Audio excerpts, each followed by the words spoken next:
صدري ويسر لي أمري واحلل عقدة من لساني يفقهوا قولي. أما بعد فأعوذ بالله من الشيطان الرجيم. بسم الله الرحمن الرحيم.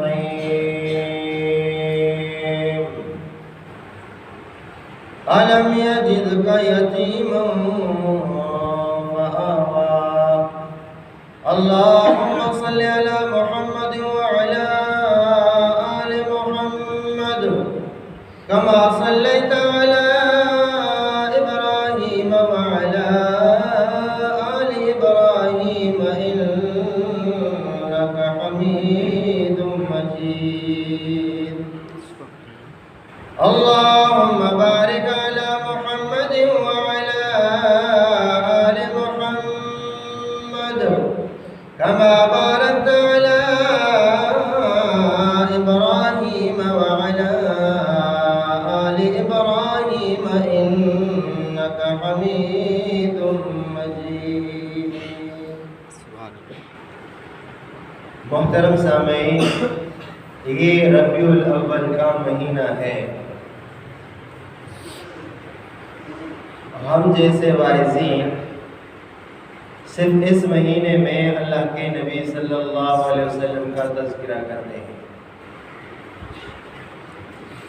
حالانکہ ہمیں پوری زندگی اللہ کے نبی صلی اللہ علیہ وسلم کا تذکرہ کرنا چاہیے. آپ صلی اللہ علیہ وسلم کی زندگی کے کسی پہلو کو لے لیں، وہ مستقل ایک موضوع ہے.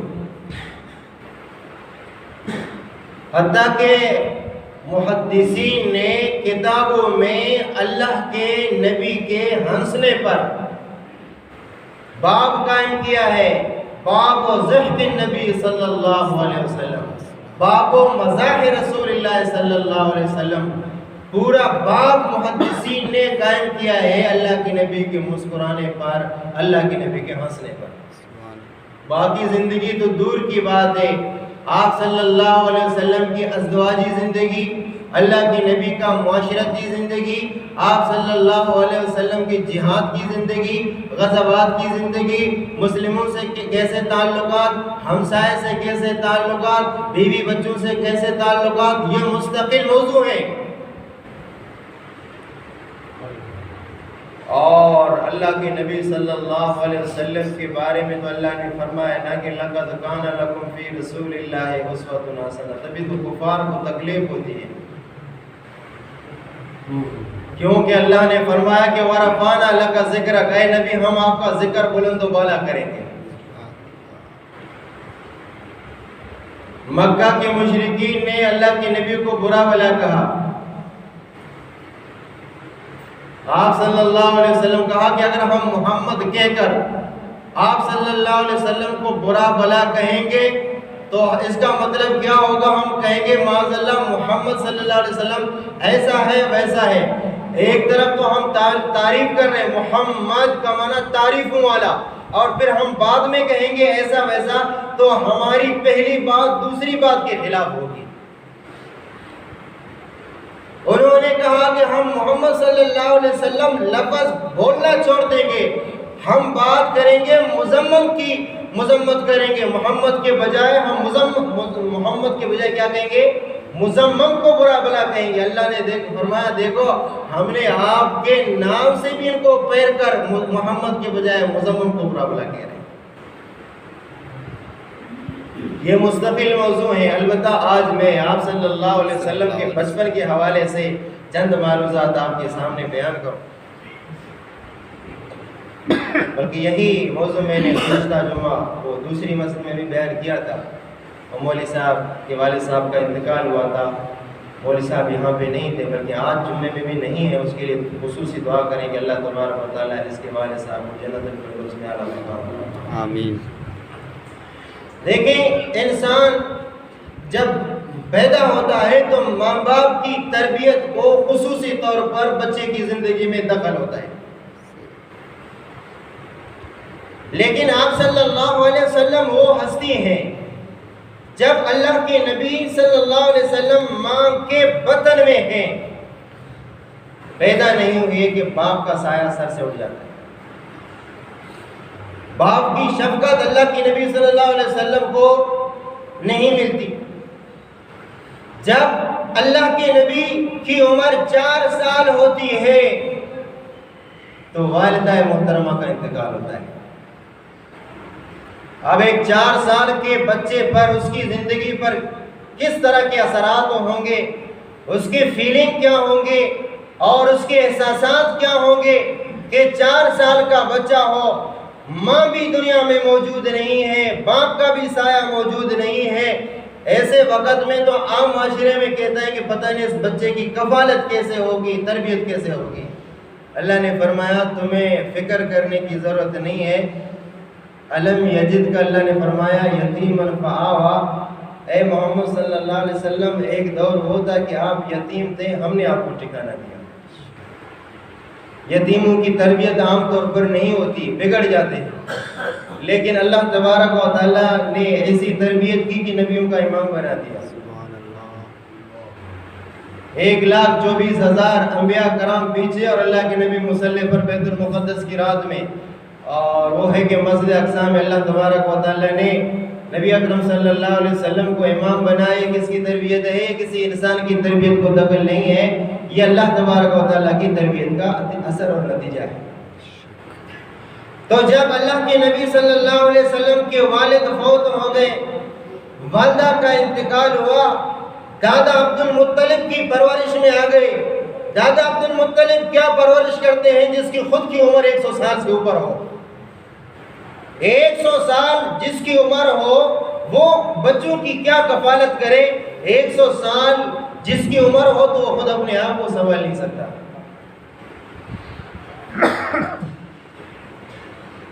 یہ سب اللہ تبارک و تعالیٰ نے کمزور دلائل اس لیے رکھے تاکہ دنیا کو پتہ چلے کسی مضبوط دلیل نے اللہ کے نبی کی تربیت نہیں کی، یہ اللہ تبارک و تعالیٰ کی تربیت کا اثر ہے. بعض تاریخی روایت میں آتا ہے،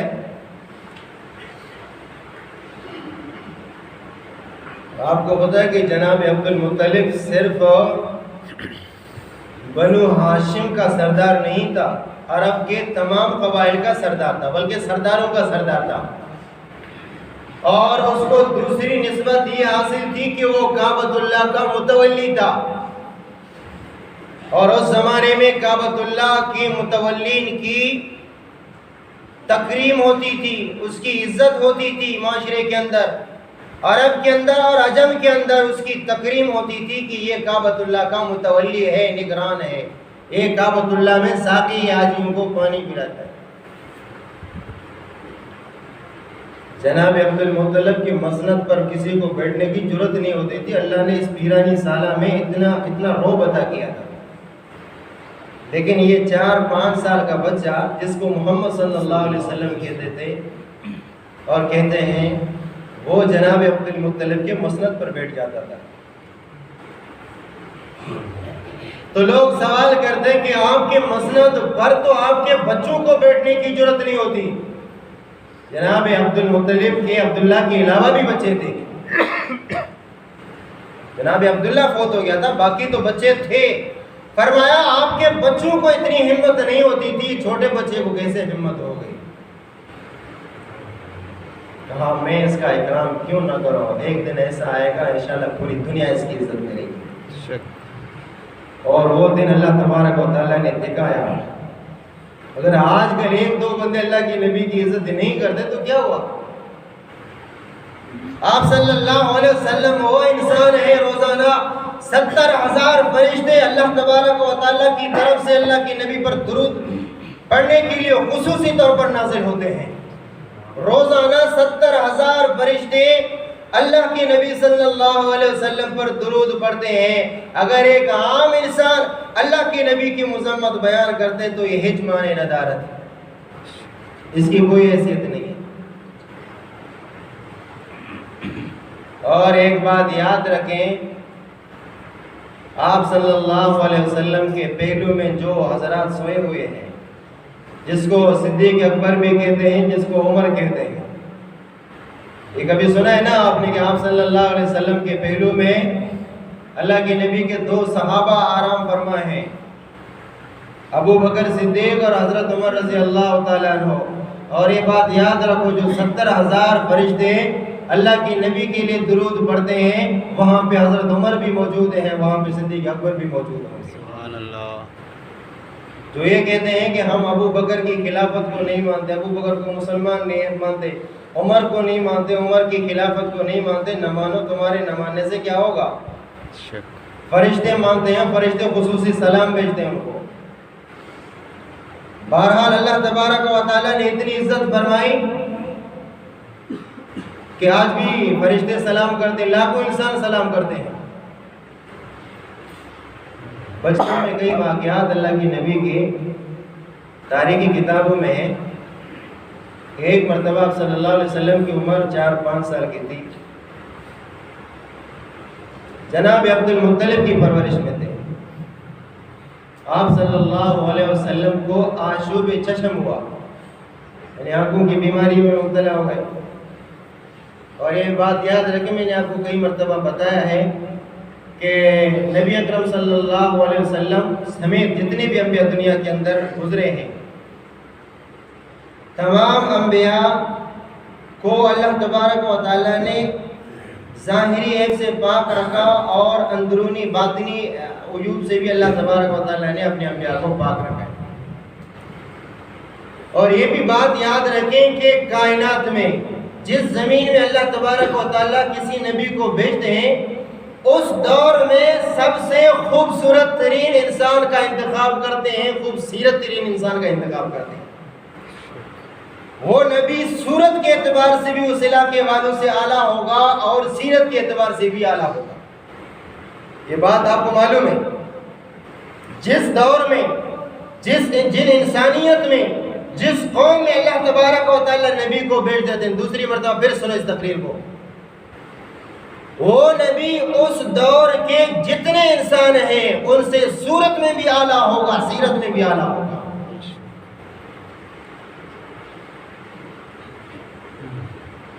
آج تک ایسا کوئی نبی نہیں گزرا کہ جس کی آنکھ ٹیڑھی ہو۔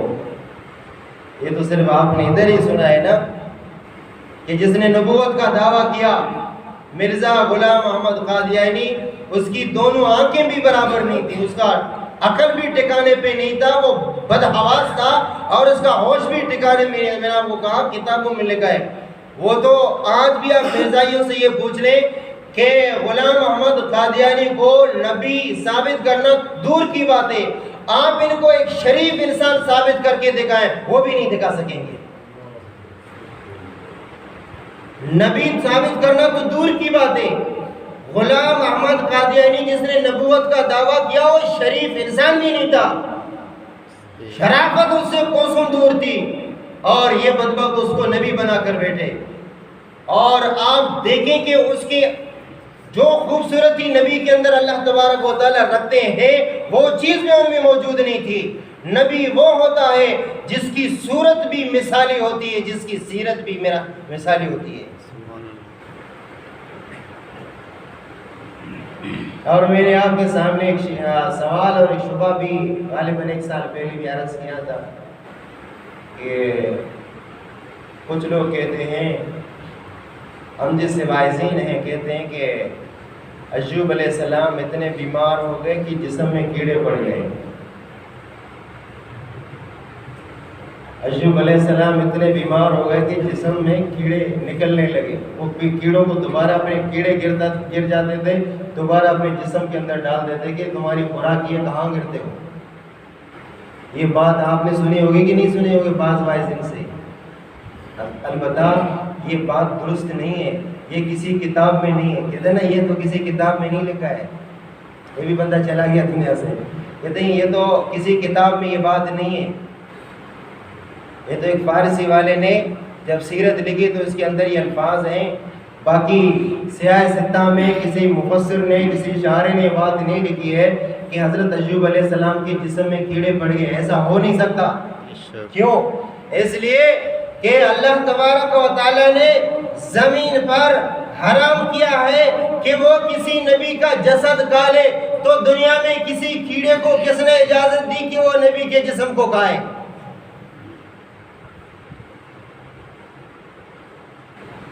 شہیدوں کا جسم بھی زمین نہیں کھاتی، نقصان نہیں دیتی۔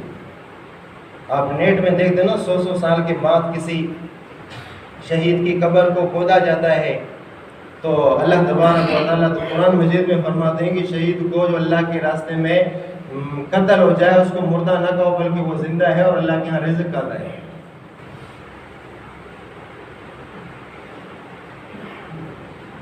اب نبی کے جسد کو ان اللہ حرم علی الارض ان تاکل اجساد الانبیاء، اللہ نے حرام کر رکھا ہے زمین پر کہ وہ کسی نبی کے جسم کو نقصان دے دے۔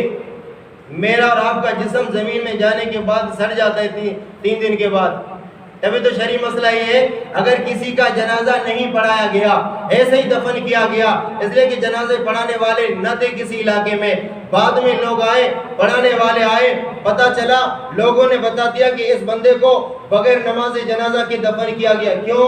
اس لیے کہ نماز جنازہ پڑھانے والا کوئی نہیں تھا۔ اگر اس کی میت کو دفن کرنے کے بعد 3 دن گزرے ہیں، 3 دن تک آپ اس کے قبر پر جنازہ پڑھا سکتے ہو، 3 دن کے بعد چونکہ اس کا جسم گل جاتا ہے، سڑ جاتا ہے، پھٹ جاتا ہے، 3 دن کے بعد جنازے پڑھانے کی اجازت تو نہیں ہے۔ کب تک ہے؟ 3 دن تک اگر کسی کا جنازہ نہیں پڑھایا گیا، ایسے دفن کیا گیا تو 3 دن تک جنازہ پڑھا سکتے ہیں، 3 دن کے بعد ہو۔ لیکن نبیوں کے لیے قانون نہیں ہے، نبیوں کو اللہ تبارک و تعالیٰ نے ہر چیز میں ممتاز رکھا ہے۔ سورہ یوسف آپ نے پڑھی ہوگی، سورہ یوسف کے اندر اللہ تبارک و تعالیٰ نے حضرت یوسف علیہ السلام کے بارے میں، حضرت یوسف علیہ السلام کی ناموس اور عزت و عظمت کے بارے میں اللہ نے کیا فرمایا؟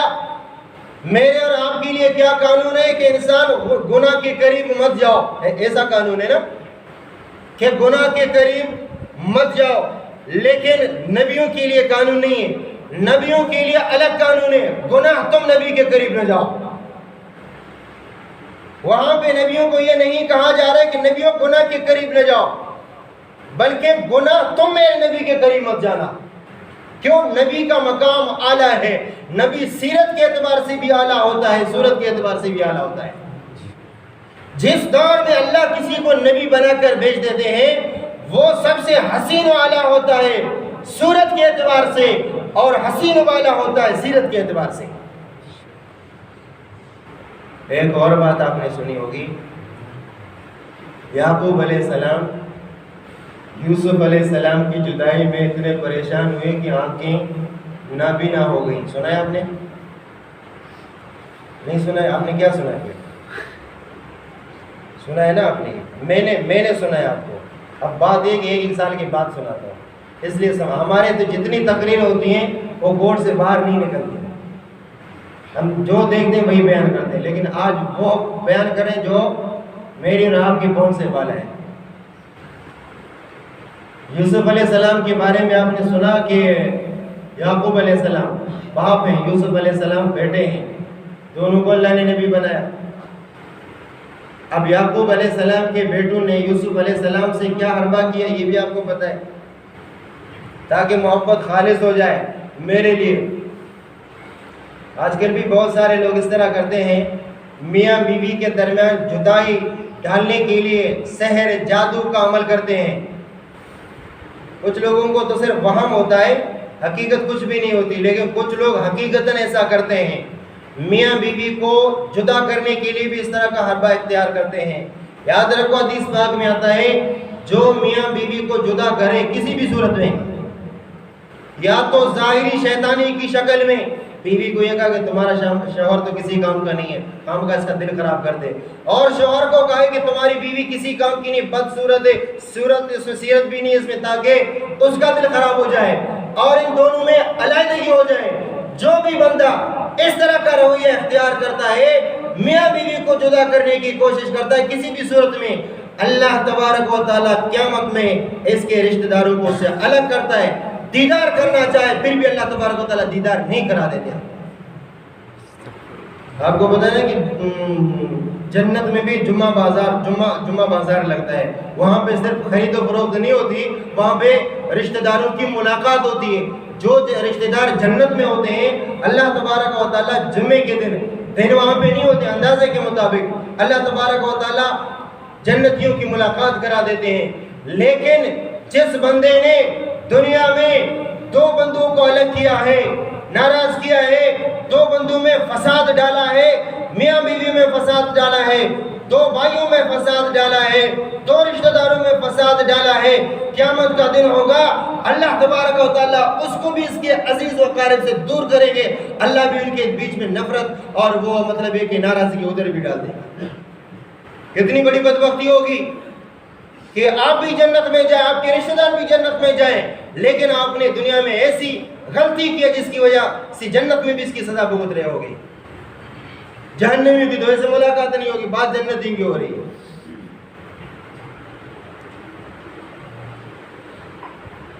لیکن کچھ لوگوں کو وہم ہوتا ہے، کسی کے سر میں آج کل درد ہے کہ فلان نے کچھ کیا ہے، اور اسی کے جس کے بارے میں یہ اشارہ کرا اسی کے سر میں درد ہو گیا تھا، اس نے کیا ہے، اس کو اس نے کیا ہے، اس کو اس نے کیا ہے۔ آج ہمارے معاشرے میں سب کچھ یہی چل رہا ہے بس، یعنی اللہ تبارک و تعالیٰ بالکل فارغ ہے، جتنے ہم بیمار ہو رہے ہیں، سر میں درد ہو رہا ہے، میاں بیوی کے جھگڑے ہو رہے ہیں، یہ سب کچھ اس نے کیا ہے۔ کس نے کیا ہے؟ اس نے کیا ہے۔ اب پھر عاملوں کے پاس جاتے ہیں، عامل تو یہی کہتے ہیں نا کہ ایک کالی عورت ہے، 6 مہینہ پہلے آپ کا اس سے جھگڑا ہوا کہ نہیں ہوا؟ اب میرے ذہن میں آتا ہے یار تو ہر ایک آدمی کے پڑوس میں کوئی کالی عورت ہوگی نا، لڑائی جھگڑا شروع، بیماری ختم ہو یا نہ ہو، لیکن میرے ذہن میں ڈال دیا آپ کے پڑوس میں کالی عورت ہے، اس نے آپ کو جادو کیا۔ اب دنیا میں ایسا کوئی نہیں کہ اس کا کسی کے ساتھ جھگڑا نہیں ہوا، ایسا ہے نہیں، ہر ایک کے جھگڑے ہوئے۔ ہمیں مصلح بننا چاہیے۔ اچھا اب یہ بات مشہور ہو گئی کہ حضرت یعقوب علیہ السلام کی آنکھوں کی بینائی ختم ہو گئی۔ یوسف علیہ السلام آپ کو پتہ ہے 40 سال کے بعد یوسف علیہ السلام کو اس کے بھائیوں نے پہچان لیا، پہچاننے کے بعد یہ کہا اذهبوا بقمیصی ھذا، یہ میری قمیص لے کے جاؤ اور وجہ ابھی میرے والد صاحب کے چہرے پر رکھ دینا، یاتی بصیرہ، اس کی بصارت آ جائے گی، اس کی روشنی آ جائے گی۔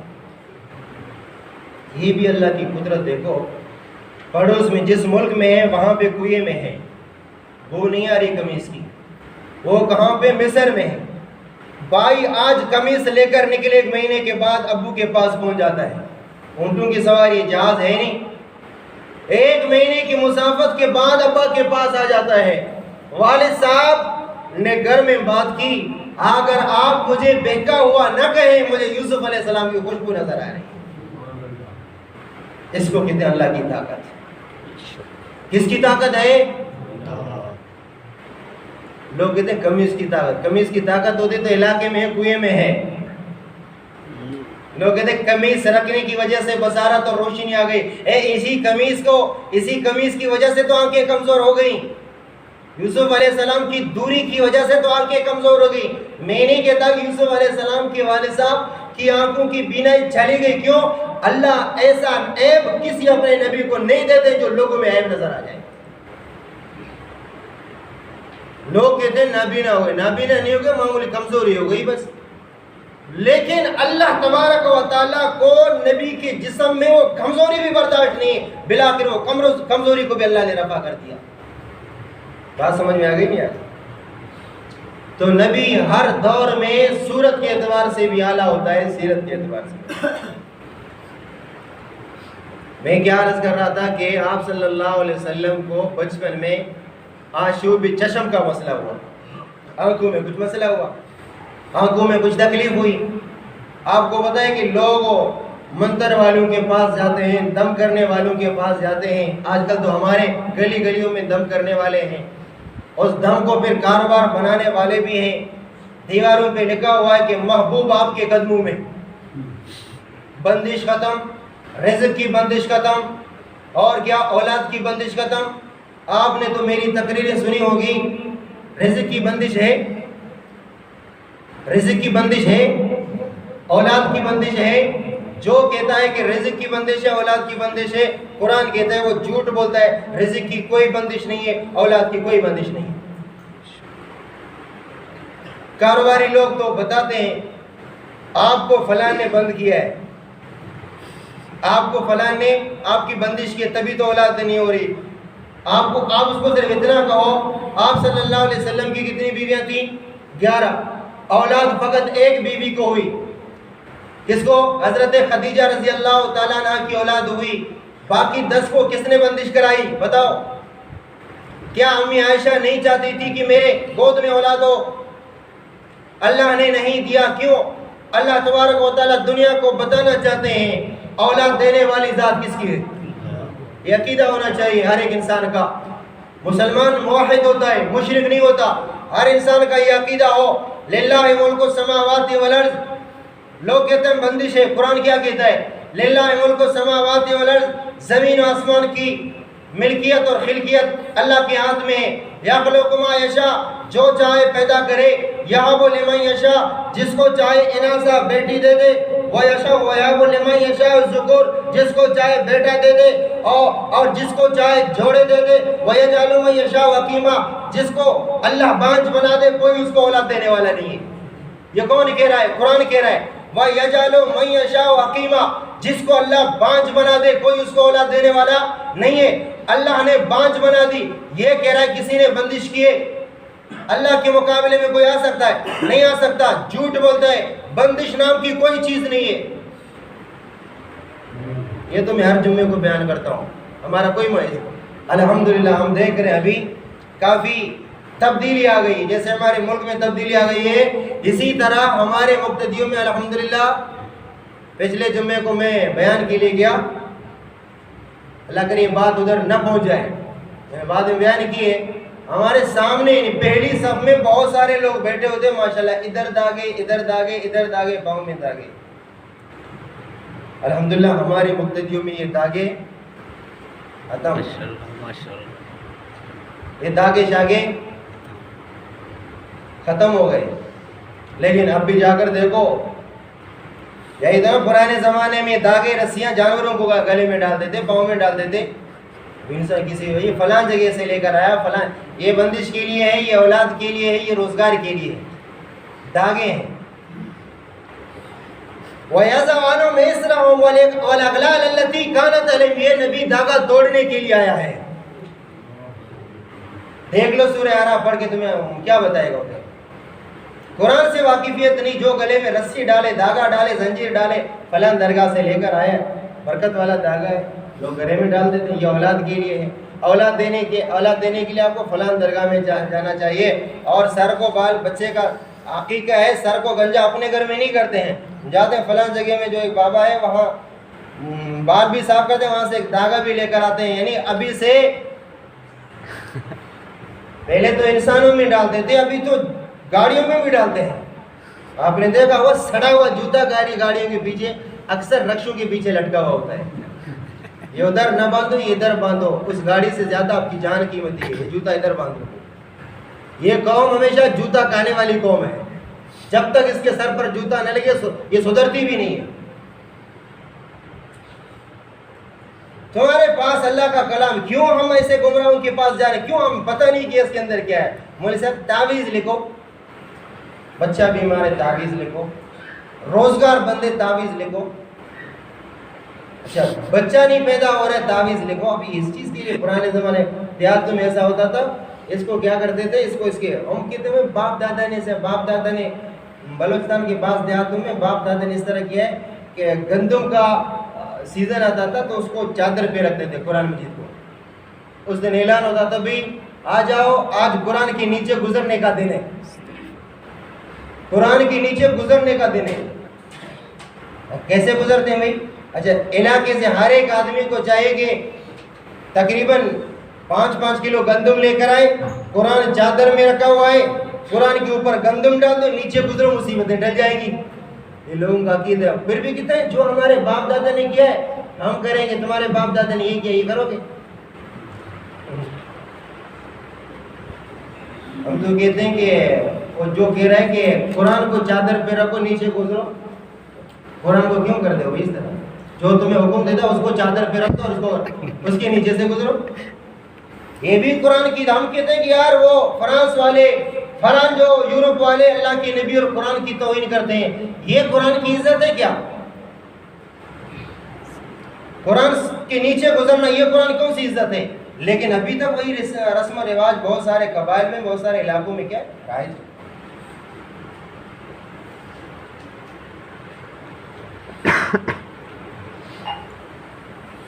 اب بات کیا ہو رہی تھی؟ آپ صلی اللہ علیہ وسلم کی آنکھوں میں مسئلہ ہوا، بچپن کا واقعہ، 5-6 سال کا واقعہ. دم کرنے کے لیے بات یہاں سے نکل گئی کہ دم کرنے والے ہیں. میں نے ہر وقت آپ کو کہا کہ قرآن میرے لیے شفا ہے، آپ کے لیے بھی شفا ہے، مولوی صاحب کے لیے شفا ہے اور مقتدی کے لیے شفا ہے. تو مقتدی خود پڑھ کے اپنے بچے کو دم کرے، میرے پاس کیوں لے کر آتا؟ اس کا مطلب ہے تمہیں خود اپنے پڑھنے پر بھروسہ نہیں ہے کیا؟ جناب عبد المطلب نے اس کو دم، اللہ کے نبی کو دم کرنے کے لیے فلان راہب کے پاس لے کر گئے. راہب پتہ ہے مولویوں کو بولتے ہیں، پرانے زمانے کے عیسائی مولویوں کو بولتے ہیں راہب.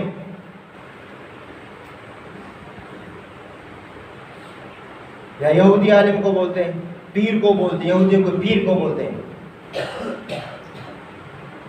دستک دی، اس کے گھر میں نہیں نکلا. دوسری مرتبہ دستک دی، نہیں نکلا. تیسری مرتبہ دستک دی اور راہب کہتے ہیں کہ جہاں میں بیٹھا ہوا تھا ایسا لگ رہا کہ زلزلہ آیا. میں فوراً اٹھا، دروازے کی طرف نکلا، دیکھا ایک بوڑھا شخص، اس کے ہاتھ میں 5-6 سال کا بچہ ہے. میں نے کہا خیریت سے آنا ہوا؟ کون ہو؟ کہا کعبۃ اللہ کا متولی ہوں، عبد المطلب میرا نام ہے. یہ کون ہے؟ یہ میرا بیٹا ہے. کہا میرا علم مجھے بتا رہے کہ تمہارا بیٹا نہیں ہے. راہب کہنے لگا میرا علم مجھے بتا رہے یہ تمہارا بیٹا نہیں ہے. کہا ہاں، اس کا والد صاحب فوت ہو چکا، میں اس کا دادا ہوں. کس لیے آنا ہوا؟ کیونکہ اس کی آنکھوں میں مسئلہ ہے. دم کرنے کے لیے آپ کے پاس آیا ہوں. کہا میرے پاس آپ دم کرنے کے لیے آئے ہو.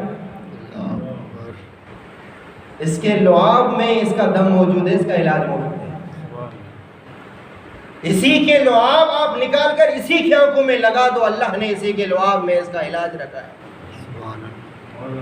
یہ وہی لعاب ہے صدیق اکبر کے پاؤں کو زہریلا جانور کاٹ لیتا ہے، اللہ کے نبی لعاب مبارک لگاتے ہیں، اللہ اس کو شفا عطا فرماتے ہیں. یہ وہی لعاب ہے، اللہ کے نبی نے فرمایا میں کل جھنڈا اس آدمی کے ہاتھ میں دوں گا، اللہ جس کے ہاتھ میں خیبر کو فتح کریں گے. صبح ہوئی، اللہ کے نبی نے آواز دی حضرت علی کہاں ہیں؟ لوگوں نے کہا اللہ کے نبی ان کی آنکھوں میں رمد ہے، بیماری ہے، وہ آ نہیں سکتے. اللہ کے نبی نے فرمایا بلاؤ. حضرت علی کو لایا گیا. حضرت علی کی آنکھوں میں کچھ مسئلہ تھا، تکلیف تھی. اللہ کے نبی نے فرمایا اے علی کیا مسئلہ ہے؟ اللہ کے نبی آنکھوں میں تکلیف ہے. اللہ کے نبی صلی اللہ علیہ وسلم نے اپنا لعاب مبارک نکال کر حضرت علی کی آنکھوں میں لگا دیا. اللہ نے فوراً اللہ کے نبی کے وہ لعاب کے تاثیر کی وجہ سے حضرت علی کی آنکھوں میں شفا دی. سبحان اللہ. راہب نے کیا کہا؟ میرے پاس اس کا علاج نہیں ہے، خود اس کے پاس اس کا علاج موجود ہے. اس کا لعاب نکال کر اس کی آنکھوں میں لگا دو، اللہ نے اس کے لعاب میں شفا رکھی. اور یہ وہی لعاب ہے، فضائل اعمال میں آپ نے پڑھا ہے، جابر کی گھر والی نے کہا اللہ کے نبی خندق کھود رہے ہیں. کیا کر رہے ہیں؟ غزوہ خندق میں، غزوہ احزاب بھی جس کو بولتے ہیں، قرآن غزوہ احزاب بولتا ہے. کڑی صحیح ہے وہ. غزوہ خندق میں اللہ کے نبی بھوکے ہیں، بھوک لگی اللہ کے نبی کو. اللہ کے نبی کو کان میں کہو 2 بندوں کا کھانا تیار ہے بس. اور صحابہ کی تعداد کتنی ہے؟ 1400 صحابہ ہیں. کتنے تعداد ہے؟ 1400. فرمایا جابر گھر والی کہہ رہی کان میں بتا دو تاکہ لوگ نہ سن، اس لیے کہ 1400 لوگ آئیں گے. اتنا تو کھانا ہے، اتنا ہی سالن ہے. اللہ کے نبی کے کان میں بات بتا دے کہ اللہ کے نبی گھر والی نے آپ کے لیے آج کے کھانے کا بندوبست کیا، آپ کے ساتھ 1-2 بندے آ سکتے ہیں. اور صحابی نے یہ سمجھا ہو سکتا ہے 1-2 بندوں کا نام لیں گے، جناب ابو بکر ساتھ آئیں گے، جناب عمر ساتھ آئیں گے. اللہ کے نبی نے اعلان کیا اے 1400 صحابہ جاؤ، جابر نے تمہارے لیے کھانا کا بندوبست کیا ہے. جابر پریشان ہو گئے. لیکن پریشانی دور ہو گئی. کیوں؟ اللہ کے نبی کا اعلان تو ہے. کس کا اعلان ہے؟ اللہ کے نبی صلی اللہ علیہ وسلم کا اعلان. بیوی کو بتا دیا. بیوی نے کہا کہ اللہ کے نبی کو بتا دیا 2-3 بندوں کا کہنے کا بتا دیا. اس کے باوجود اللہ کے نبی نے سب کو اعلان کیا. کہا پھر کوئی مسئلہ نہیں, پھر کوئی مسئلہ نہیں. اللہ کے نبی پہنچے, ان کی گھبراہٹ دیکھی. کہا گھبراؤ نہیں, لعاب مبارکہ جب تک میں نہ ہوں اس وقت تک تقسیم نہیں کرنا, پکانا بھی نہیں. آپ صلی اللہ علیہ وسلم نے اپنا لعاب مبارک آٹے کھولا, تھوڑا سا تو آٹا تھا. اللہ کے نبی نے فرمایا پکانا شروع کر. اور تھوڑا سا سالن تھا, اللہ کے نبی نے اپنا لعاب مبارک ڈال دیا. کہا اب دینا لوگوں کو شروع کرو. 1400 صحابہ نے کھا لیا.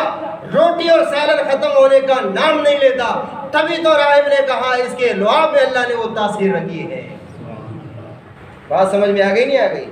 یہ کب کا واقعہ ہے؟ یہ تو نبوت کا بعد کا واقعہ ہے. لیکن راہب کو کہہ رہے ہیں کہ اس کے لعاب میں اس کا علاج موجود ہے. وہ تو بچپن کا واقعہ ہے. تبھی تو اللہ تبارک و تعالیٰ نے فرمایا الم یجد کا یتیم فآویٰ.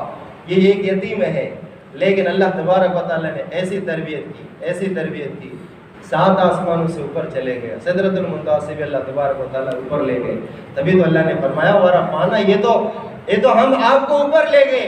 آپ کا اوپر لے جانا تو وقتی طور پر ہے, لیکن قیامت تک ورفعنا لک ذکرک, آپ کا ذکر بھی اس طرح بلند و بالا ہوگا. آپ کا ذکر بھی بلند و بالا ہوگا. آج جب تک دن میں 5 وقت اللہ کے نبی کا نام نہیں لیا جاتا تب تک نماز ہماری نہیں ہوتی. اللہ اکبر, جہاں پہ اللہ کا نام ہوگا وہاں پہ اشہد ان محمد رسول اللہ کے نبی کا ذکر بھی ہوگا کہ نہیں ہوگا. اذان میں بھی ہے, کلمے میں بھی ہے, اقامت میں بھی اور نماز میں بھی ہے. التحیات پڑھیں گے, اس کے بعد کیا پڑھیں گے؟ درود شریف پڑھیں گے کہ نہیں پڑھیں گے؟ جہاں پہ التحیات وللہ والصلوات والطیبات ہو, اللہ کی تعریف ہوگی, ساتھ ساتھ اللہ کے نبی پر درود بھی ہوگا اور اللہ کی رحمت بھی ہوگی. تو یہ بچپن کا واقعہ ہے. میں اللہ کے نبی کا بچپن آپ کو سنا رہا ہوں. کیا سنا رہا ہوں آپ کو؟ بعض تاریخ کی روایت کے اندر آتا ہے آپ صلی اللہ علیہ وسلم ایک مرتبہ نکل گئے مکہ کے پہاڑوں کی طرف. آپ صلی اللہ علیہ وسلم راستہ اللہ کے نبی سے بھول گئے. اللہ کے نبی بچپن 4 5 6 سال کا واقعہ. اور آپ کو پتہ ہے کہ ریتی میں جانے کے بعد کبھی کبھار وہ اثرات بھی ہوا کے آنے کے بعد, آپ تو ریتیلی والی زمین میں رہتے ہو, آپ کو خود خوب پتہ ہے. اور اللہ کے نبی راستہ بھول گئے, اسی جگہ پر بیٹھ گئی. عقل مند کی نشانی ہے. آج کل کیا ہوتا ہے, بھول جاتے تو چلتے چلے جاتے ہیں اور بھی بھول جاتے ہیں. اللہ کے نبی راستہ بھول گئے تو بیٹھ گئے, اتنا بھولنا کافی ہے بس. چنانچہ ابو جہل کے بارے میں آتا ہے کہ وہ اسی راستے سے آ رہا تھا اپنے گھوڑے پر, اور اللہ کے نبی کو دیکھ کر تو پہچان لیا. 4 5 سال کی عمر کا ہے, گھوڑا بٹھا دیا اور اللہ کے نبی کو آپ پیچھے بیٹھ جاؤ, مجھے پتا ہے کہ آپ راستہ بھول گئے. بچے راستہ بھول گیا, کیوں ادھر آ گئے؟ پیچھے بٹھایا.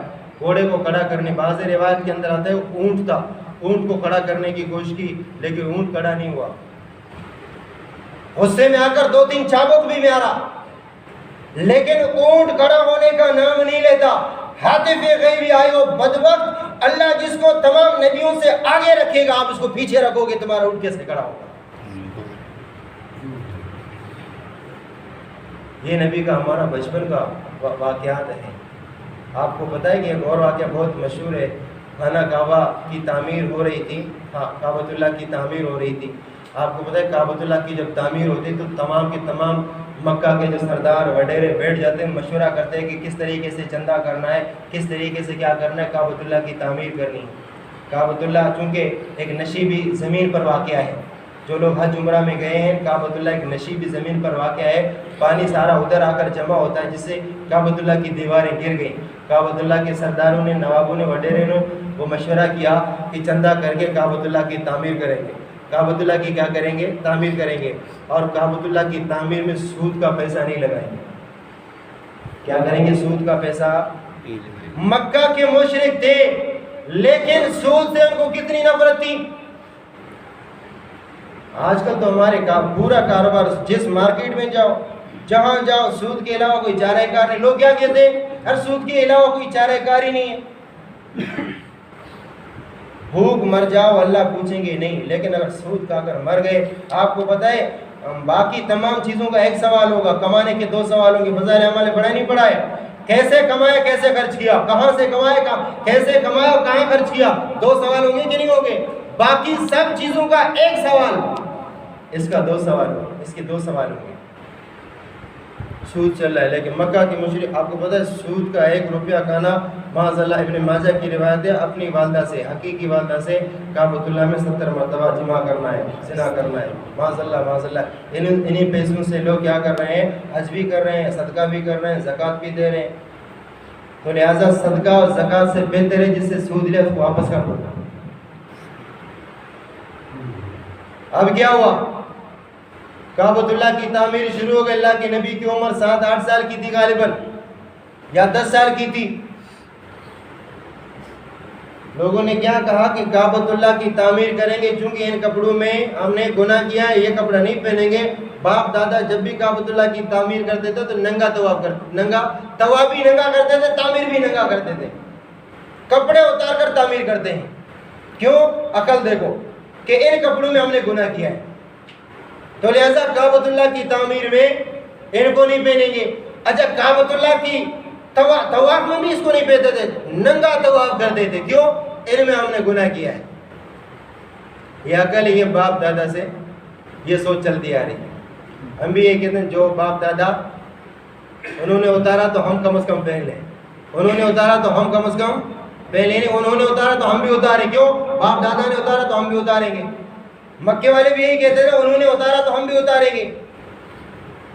سب کپڑے اتار کر کعبۃ اللہ کی تعمیر میں مصروف ہونے لگے۔ اللہ کے نبی نے فرمایا میں بھی کعبۃ اللہ کی تعمیر میں حصہ لوں گا، جس وقت اللہ کے نبی کی عمر 10 سال کی۔ اب حضرت عباس رضی اللہ تعالیٰ عنہ نے فرمایا کہ آپ کو تو کپڑے اتارنے پڑیں گے۔ جو ہی حضرت عباس نے اللہ کے نبی کے کپڑوں پر ہاتھ رکھا، اتارا نہیں، ابھی تک ہاتھ رکھا، اللہ کے نبی بے ہوش ہو گئے۔ کیا ہو گئے؟ جو پوری امت کو کپڑا پہنانے کے لیے آ رہا ہے، آپ اس کے کپڑے اتار دیتے ہو۔ آج یہ امت ہے نا، امت بے پردہ ہو چکی ہے، کیا اللہ کے نبی کو تکلیف نہیں ہوگی؟ جو 10 سال کا ابھی تک نبوت بھی نہیں ملی ہے، جس کی عمر 10 سال ہو، وہ بے پردہ ہونا، جس کی غیرت برداشت نہ کرے وہ بے ہوش ہو جائے، غیرت کی وجہ سے وہ بے ہوش ہو جائے۔ جو نبی 10 سال کی عمر میں ابھی تک نبوت بھی اس کو نہیں ملی ہے، وہ 10 سال کی عمر میں اس میں اتنی غیرت ہوئی، اتنی غیرت موجود ہوئی کہ کپڑا اتارنے سے پہلے وہ بے ہوش ہو جائے۔ آج اس کی امت بے پردہ گھوم رہی ہے۔ بے پردگی کو تو فیشن قرار دیا جا رہا ہے آج۔ اس پہ بھی میں نے تقریر کیا نا، لوگ کیا کرتے ہیں؟ ڈیمیج بینڈ پہنتے ہیں، مرد بھی پہنتے ہیں اور لڑکیاں بھی پہنتی ہیں، اور عورتوں کی بٹن تھوڑی زیادہ ہے، مرد صرف یہاں کٹ مارتے ہیں نا، اور پھر عورتیں سے یہاں سے لے کر، یہ فیشن ہے بھائی، شلوار پاڑ کے گھومنا کیا ہے؟ فیشن ہے۔ اللہ کے نبی نے فرمایا ایک دور آئے گا تم ان کے نقش قدم پر ایسے چلو گے جیسے قدم پا قدم، جیسے ایک قدم کے اوپر دوسرا قدم رکھو، پتہ نہیں چلے گا کہ ایک قدم کے نشان ہے یا 2 قدم کے نشان ہے۔ اللہ کے نبی نے فرمایا تم بھی یہودیوں کے پیچھے ایسے چلو گے، پتہ نہیں چلے گا کہ یہ مسلمان ہے، یہودی ہے کہ نہیں؟ آج کل ایسے بھی نوجوان آپ اپنے محلے کے اندر دیکھ لو، ایسا اسٹائل بنا ہوا ہے داڑھی کا، پتہ نہیں چلتا ہے کہ کہاں سے، امریکہ سے آیا ہے یا تو اپنے گوٹ کا۔ افسوس اس بات پر ہے کہ ماں باپ بھی موجود ہیں، زندہ ہیں، ماں باپ بھی زندہ ہیں، لیکن وہ ماں باپ صرف کارٹون ہیں، گھر میں ماں باپ صرف کارٹون ہیں، وہ بت بنے ہوئے ہیں کہ اپنے بچے کو کچھ نہیں کہہ سکتے۔ کیوں؟ بچے کو اتنا ڈھیل دیا ہے کہ بچے کو اگر بولے تو وہ باپ کو دھو بول دے گا۔ وہی بات آپ کو یاد ہے نا، مولوی صاحب میرے بچے کو سمجھائے، وہ باپ کو پتھر مارا ہے، باپ اس کو پتھر مارا ہے، مقابلہ ہو رہا ہے پتھر کا۔ اب مولوی صاحب تم سمجھاؤ، تم کارٹون سے پیدا ہوئے بھی، تم کارٹون ہو، گھر میں بت بنے ہو، تمہارا پھر زندہ رہنا ہی بیکار ہے۔ پھر تم اپنے بچے کو پوچھ سکتے ہو 12 بجے کیوں آ رہے ہو تم گھر میں؟ میں تمہارا باپ ہوں، 10 بجے 9 بجے نماز پڑھنے کے بعد میں گھر میں آتا ہوں، تم میرا بیٹا ہو، 10 11 12 بجے کہاں سے آ رہے ہو؟ پوچھنے کا حق ہے کہ نہیں ہے؟ لوگ تو بیٹوں بیٹیوں سے بھی نہیں پوچھتے ہیں۔ اللہ معاف کرے. دعا کریں اللہ تبارک و تعالیٰ ہمیں صحیح معنوں میں قرآن و سنت پر اللہ کے نبی کی شریعت پر عمل کرنے کی توفیق عطا فرمائے.